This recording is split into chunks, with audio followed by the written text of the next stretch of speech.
In May 1943, beneath the merciless Tunisian sun, the war ended suddenly for Germany's Afrika Korps.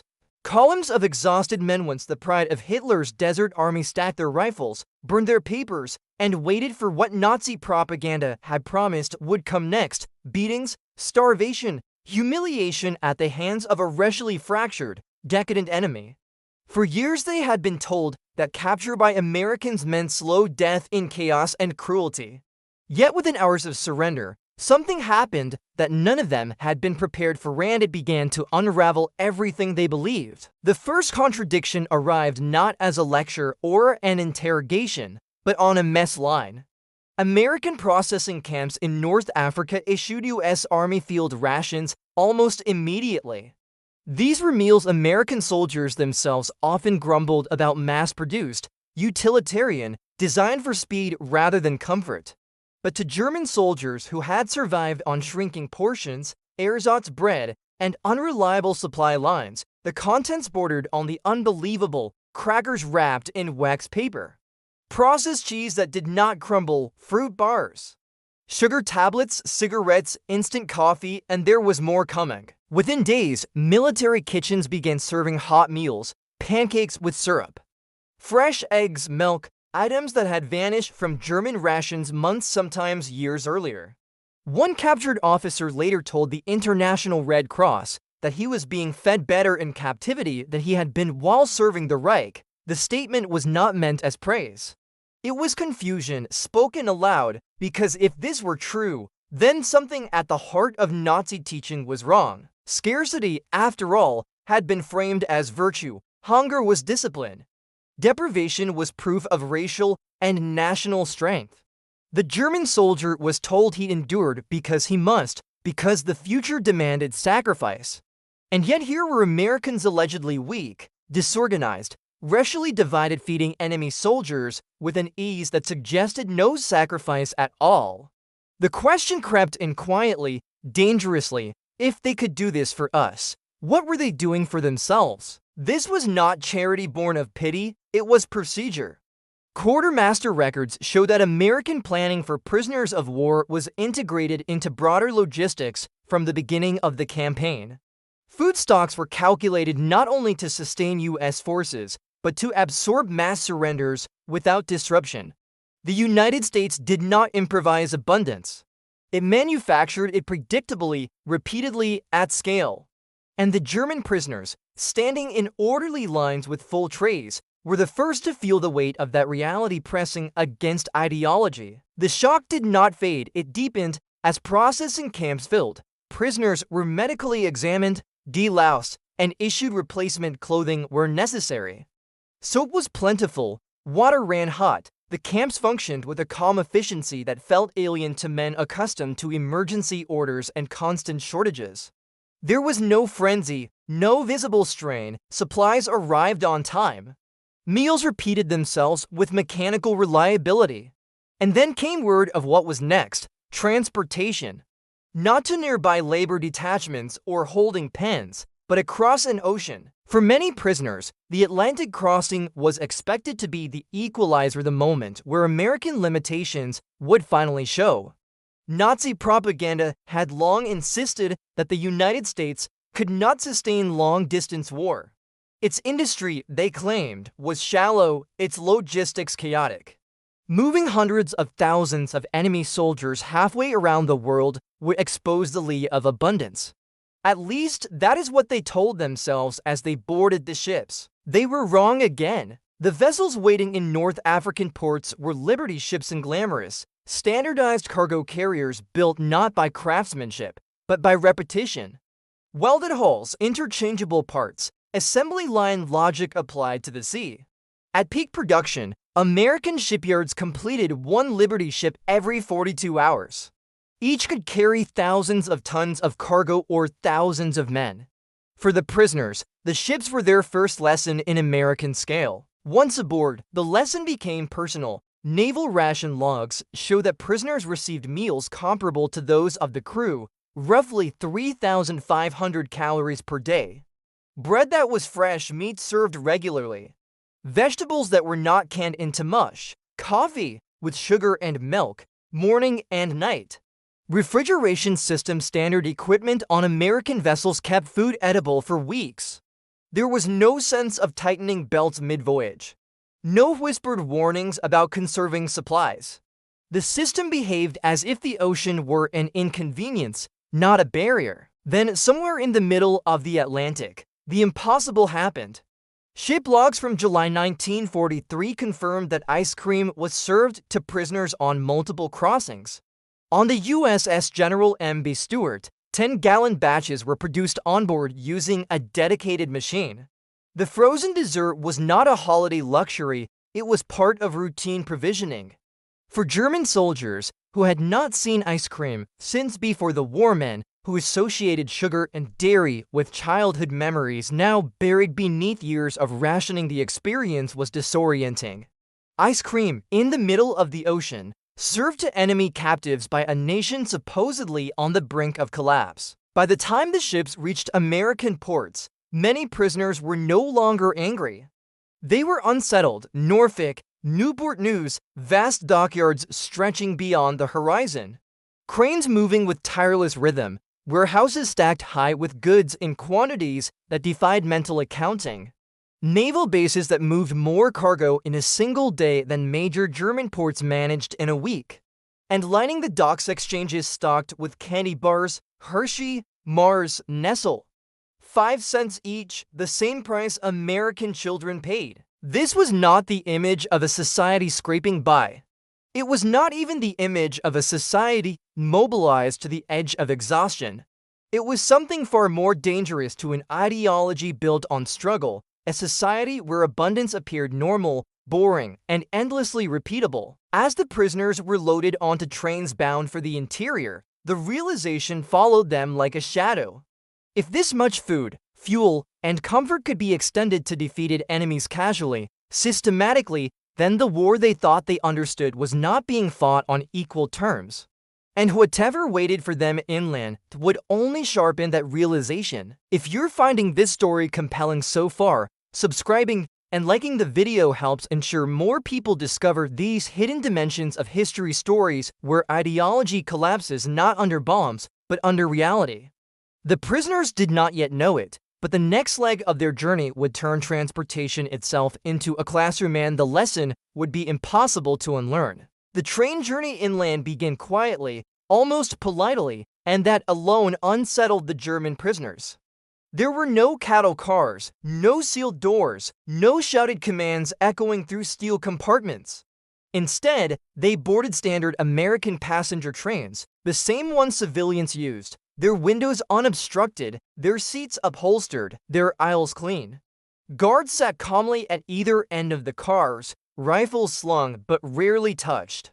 As the locomotive pulled away from the coast, rolling past towns and factories that seemed untouched by war, an unspoken realization spread among the captives. This country was not straining under the effort of war, it was absorbing it. The first rupture in expectation came in the dining cars. Men who had prepared themselves for days of cold bread or thin soup instead found full meals served on china plates. Fried chicken, potatoes, vegetables, pie, coffee poured freely, refilled without request. July 1943 menus, preserved in railroad archives, confirmed that these meals were not exceptions or morale stunts. They were standard service. When prisoners asked guards why such food was wasted on them, the replies were casual, almost puzzled. This is just how it's done. That answer lingered far longer than the taste of the food itself. Outside the windows, America unfolded in long, uninterrupted stretches of productivity. Rail yards packed with freight cars, grain elevators rising like concrete cathedrals. Steel mills operating day and night. There were no visible signs of ration queues or hollowed cities. Towns glowed after dark, neon signs flickered. Automobiles moved steadily along highways, not hoarded or hidden away. For soldiers raised on images of American disorder and collapse, the sheer normalcy was deeply destabilizing. The trains did not crawl, they ran on schedule. Switching yards worked with mathematical precision. Freight trains thundered past in the opposite direction, hauling coal, oil, tanks, trucks endless streams of material flowing toward ports and bases. German logistics officers among the prisoners began doing the calculations instinctively, and the numbers did not reconcile.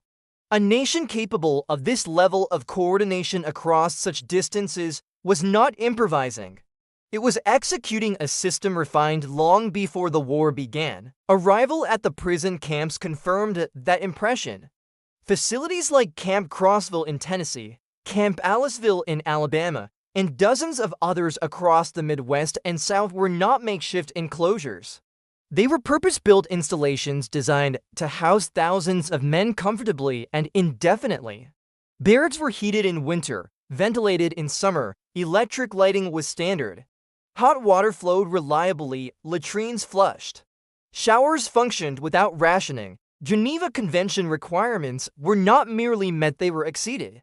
And again, the most unsettling detail was not generosity, but effortlessness. Then came the camp exchanges, the PX stores. For the prisoners, these rooms became the focal point of disbelief. Army Quartermaster records list their contents in meticulous detail. Shelves stacked with Coca-Cola, Pepsi, Dr. Pepper, RC Cola, candy bars in multiple varieties. Fresh fruit, cigarettes, snacks, beer were permitted. And in camps equipped with refrigeration, ice cream. Prices were fixed 5 cents for a bottle of soda, 5 to 10 cents for candy. Prisoners earned 80 cents a day for labor, later increased to $1. Simple arithmetic delivered a devastating verdict. A single day's work could purchase 16 treats. This ratio haunted them in Germany. Even before the war, such purchasing power did not exist for ordinary soldiers. By 1943, it was unimaginable. Here, however, abundance was structured into daily life. The PX was not a reward system, it was infrastructure. Supplies arrived predictably, replenished without drama. When shelves emptied, they were restocked. There were no speeches about sacrifice, no posters urging restraint. Consumption was not moralized, it was routine. One product, more than any other, became a symbol of everything the prisoners had been taught to deny: Coca-Cola.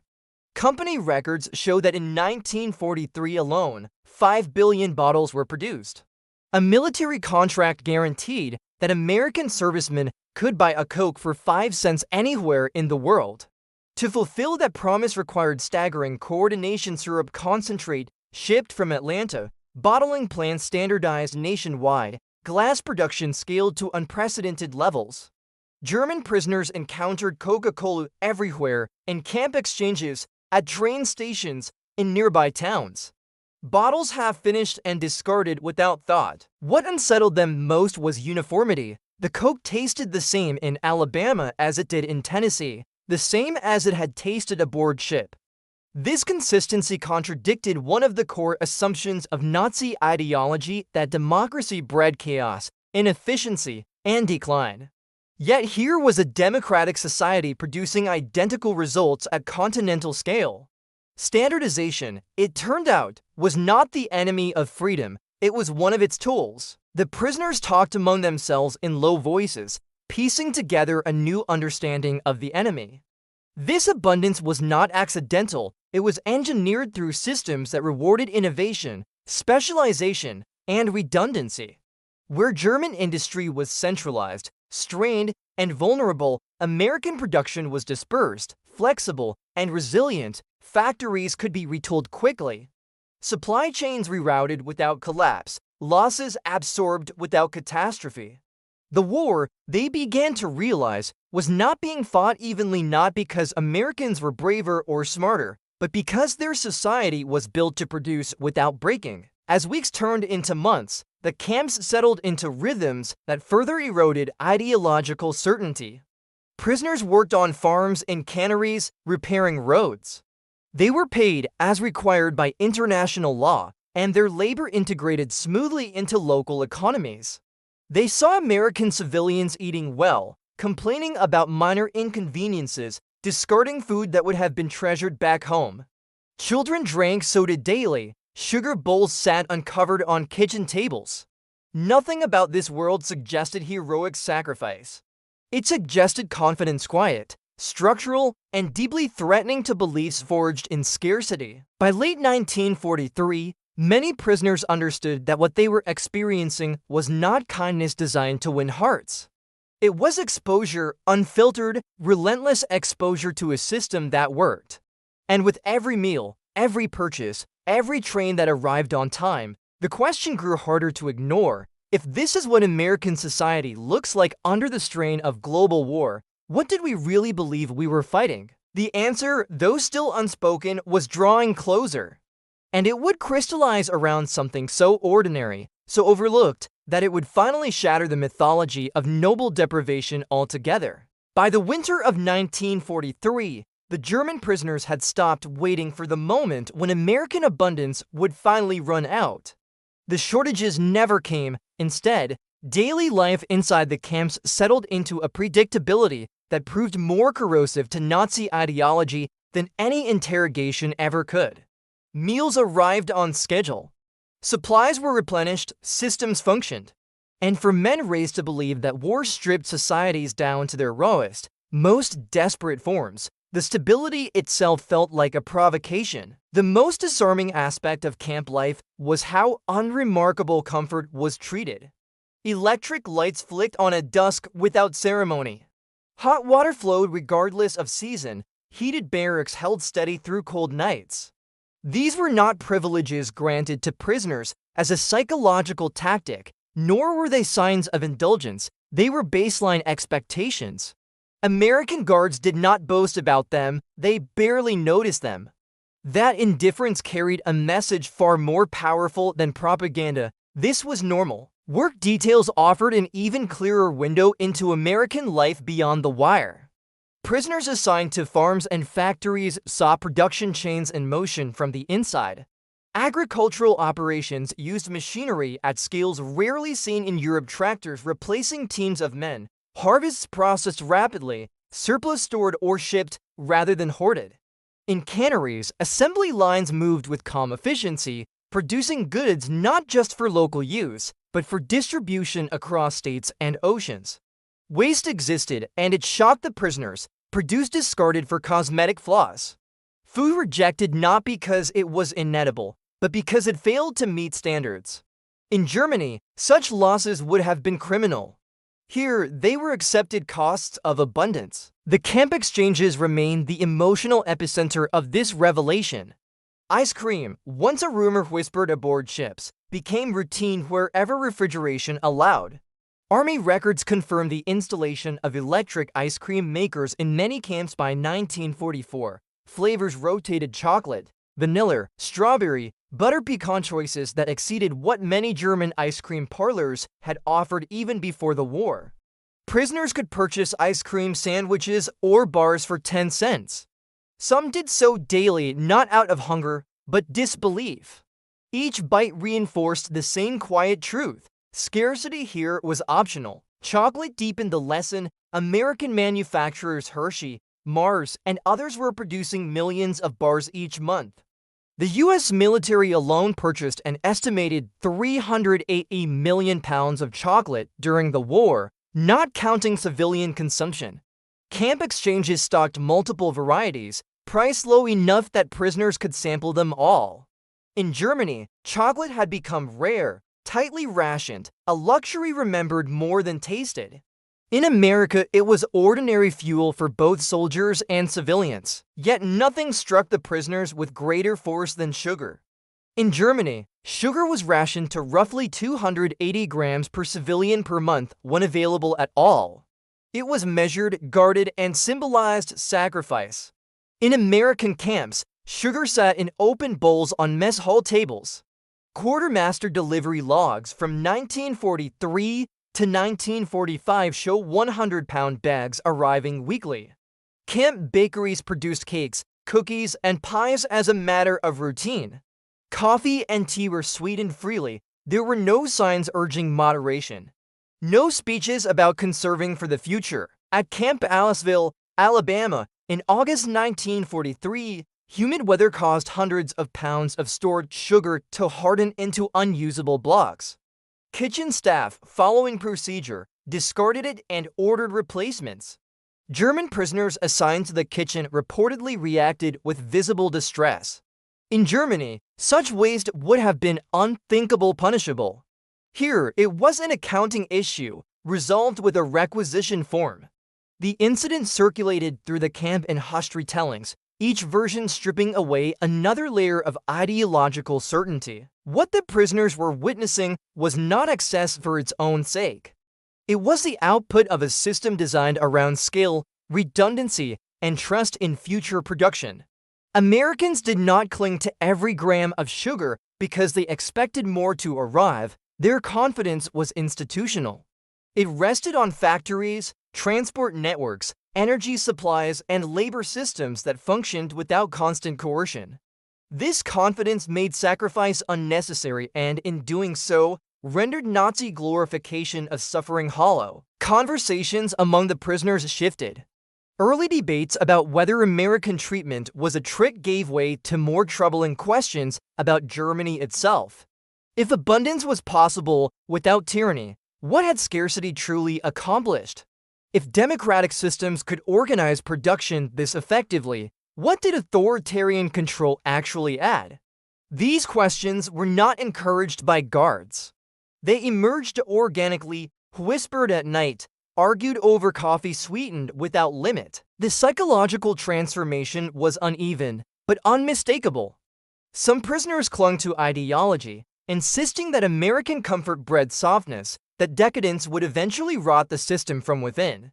But even they struggled to reconcile belief with daily evidence. The train still ran on time, the shelves stayed full.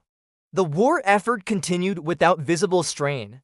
Abundance did not weaken resolve, it underwrote it. If this deeper look into how history really unfolds is resonating with you, subscribing and liking the video helps more people encounter these overlooked true stories where systems, not slogans, decide the outcome. By late 1944, the lesson had fully taken root. The prisoners had not been re-educated through force or persuasion. They had been immersed in a functioning alternative reality. One where deprivation was not a moral virtue, and where power expressed itself not through spectacle, but through reliability. All that remained was for the war itself to catch up with what they already understood, that the struggle they had been told was heroic and inevitable had, in fact, been lost long before their surrender. And the final confirmation would come not from ideology, but from comparison. By the time news of Allied landings in France filtered into the prison camps in mid-1944, many German prisoners had already reached a private conclusion that went beyond military defeat. They sensed that something far more fundamental had failed. The war they were following from behind barbed wire no longer felt like a contest of armies alone. It felt like a collision between two ways of organizing reality, and only one of them seemed capable of sustaining itself without devouring its own people. The evidence surrounded them daily. It was present in the predictability of meals, the reliability of pay, the constant replenishment of goods. Scarcity, which Nazi ideology had framed as both inevitable and ennobling, appeared increasingly artificial. It was not the natural condition of modern society, as they had been taught. It was the outcome of choices political, economic, and ideological. And once that realization took hold, it could not be reversed. Sugar remained the clearest symbol. Even late into the war, American camps showed no signs of tightening access. Mess halls continued to set out bowls openly. Coffee, tea, and cereal were sweetened without measurement. Bakers produced desserts regularly, not as morale events, but as standard fare. Quartermaster reports from 1944 and 1945 reveal no emergency adjustments, no crisis memos, no language of austerity. Production and supply continued to meet demand. For the prisoners, this consistency was more devastating than any single luxury. It meant abundance was not a temporary performance, it was structural. Ice cream, too, never disappeared, even as battles raged in Europe and the Pacific, even as casualty lists grew. Frozen desserts remained part of camp life wherever refrigeration existed. Electric ice cream machines were repaired when they broke. Ingredients were reordered as needed, flavors rotated. The message, though unspoken, was unmistakable. The system did not require symbolic suffering to prove seriousness. War did not suspend normal life, it was absorbed into it. Chocolate followed the same logic. The United States had transformed cocoa, sugar, milk, and industrial processing into a seamless pipeline. Factories ran at scale, transport moved reliably. Distribution reached soldiers, civilians, and prisoners alike. Where German production had become brittle, vulnerable to disruption, dependent on conquest, American production proved elastic. It expanded under pressure rather than collapsing beneath it. This elasticity, the prisoners now understood, was the true source of power. As months passed, letters from home confirmed what many already suspected. Germany was starving, cities were rubble, civilians scavenged for calories. Sugar rations shrank, chocolate vanished entirely. Coffee became a memory. The contrast between life inside American camps and life beyond the Reich's borders grew unbearable. The ideology that had promised strength through sacrifice had delivered only exhaustion. Meanwhile, the enemy, supposedly decadent and weak, appeared capable of feeding the world without flinching. What collapsed was not merely faith in victory. It was belief in the moral logic of scarcity. The idea that suffering purified nations, that deprivation forged superiority, could not survive contact with a society that demonstrated the opposite every day. American abundance did not produce chaos. It produced calm. It did not erode discipline. It made discipline unnecessary. Systems replaced slogans, logistics replaced myth. This realization reshaped how prisoners interpreted the war's end. When Germany surrendered in May 1945, the announcement was met not with shock, but with grim recognition. The outcome had been visible long before the final battles. It had been visible in sugar bowls, in vending machines, in ice cream served at sea. The prisoners had lived inside the proof. After the war, Allied interrogators and historians would note a striking pattern. German posts held in the United States showed lower levels of ideological fanaticism and higher rates of democratic acceptance than those held elsewhere. This shift was not the result of formal re-education programs, which were limited and uneven. It emerged organically through prolonged exposure to a functioning alternative. No one had argued them out of Nazism. It had been rendered obsolete by daily experience. Industrial abundance, it turned out, was not merely an economic condition. It was a psychological weapon, one that worked slowly, quietly, without coercion. It asked no one to confess error. It simply made error impossible to ignore. When abundance is normal, claims that scarcity is virtuous collapse under their own weight. When systems deliver consistently, myths lose their grip. For the German prisoners, the war ended not with a bang, but with a recognition they had been fighting for an idea that could not build a future. America, for all its flaws, had demonstrated something profoundly destabilizing to authoritarian belief that mass production, democratic organization, and logistical competence could create strength without sacrifice as doctrine. The defeat of Nazi Germany was achieved with armies, certainly. But it was secured with factories, railways, warehouses, and farms. With sugar, chocolate, Coca-Cola, and ice cream. With abundance so casual it barely noticed itself.